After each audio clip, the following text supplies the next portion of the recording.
Аудандық музейдің Масанчи ауылдық тарихи өлкетану үйірмесінде тағылымы мол танымдық экскурсия ұйымдастырылды. Іс-шараға білімді ұрпақ 3 бастауыш мектебінің 3-ші сынып оқушылары қатысып, туған өлкенің бай тарихымен жақынырақ танысуға мүмкіндік алды. Экскурсия барысында оқушылар музей залдарындағы көне жәдігерлерді тамашалап, тарихи деректермен танысты. Әсіресе ұлттық тұрмысқа қатысты бұйымдар мен өткен дәуірден сыр шертетін құнды экспонаттар жас өрендердің қызығушылығын арттырды. Музей қызметкерлері балаларға әр жәдігердің тарихын түсіндіріп, өлкенің өткені мен мәдени мұрасы туралы мазмұнды мәліметтер берді. Танымдық шара оқушылардың тарихқа деген қызығушылығын оятып, рухани дүниетанымын кеңейте түсті. Осындай тәрбиелік мәні зор экскурсиялар жас ұрпақтың туған жерге деген құрметін арттырып, тарихи сананың қалыптасуына жол ашады.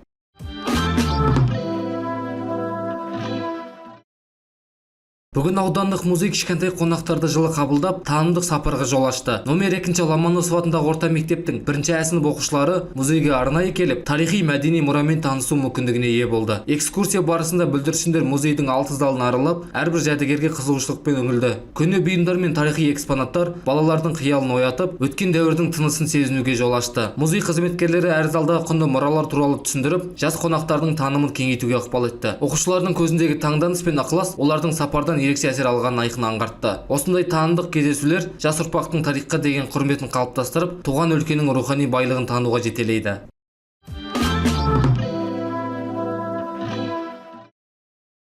Кинематография тарихында айрықша орны бар. Қыз жібек фильмінде қолданылған камзолдың тағдыры белгілі болды. Бұл туралы үкімет қаулыларында Қазақстан Республика мәдениет және ақпарат вице-министрі мәлімдеді. Вице-министрдің айтуынша, кинотуындыда пайдаланылған барлық костюмдер мен реквизиттерге қатысты түгендеу және тексеру жұмыстары жүргізіліп жатыр. Сондай-ақ құнды жәдігерді сақтау мен есепке алуды жүйелеу мақсатында оларды цифрландыру процесі қатар қолға алынған. Қыз жібек фильміндегі камзол қазақ кино өнерінің символдық деңгейге көтерілген тарихи жәдігерлерінің бірі. Осыған байланысты аталған костюм толық жинақталғаннан кейін Қазақфильм музейінің қорына тапсырылады. Вице-министрдің айтуынша, бұл шешім актриса Меруерт Өтекешеваның ұсынысымен де қолдау тапқан. Тарихи костюмдердің бір орталықта сақталуы мен жүйеленуін құптаған. Министрлік өкілдері мұндай құнды мұраларды сақтау ісі бұдан былай да қатаң бақылауда болатын, ал отандық фильмдерге қолданылған реквизиттердің барлығы арнайы базаға енгізіліп жатқанын атап өтті. Осылайша қазақ киносының алтын қорына айналған жәдігерлер енді жаңа форматта сақталып, цифрлық жүйе арқылы қолжетімді болмақ.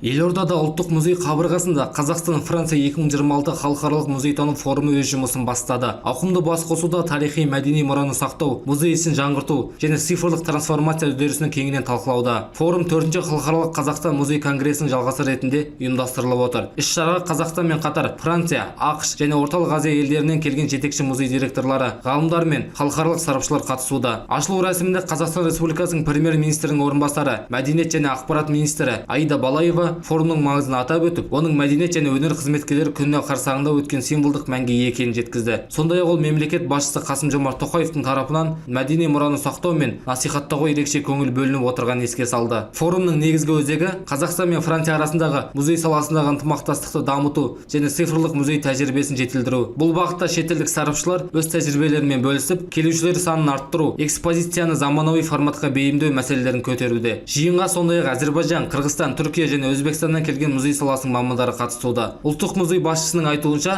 қазіргі кезеңде цифрлық трансформация музей саласының ажырамас бөлігіне айналған. Қазақстанда бүгінде 286 музей жұмыс істеп, олардың қорында 4,5 миллионнан астам жәдігер сақталуы. Жыл сайын музейлерге келушілер саны 6,5 миллионнан асады. Бұл қоғамның тарихи жадыға деген қызығушылығын арттырып келе жатқанын көрсетеді.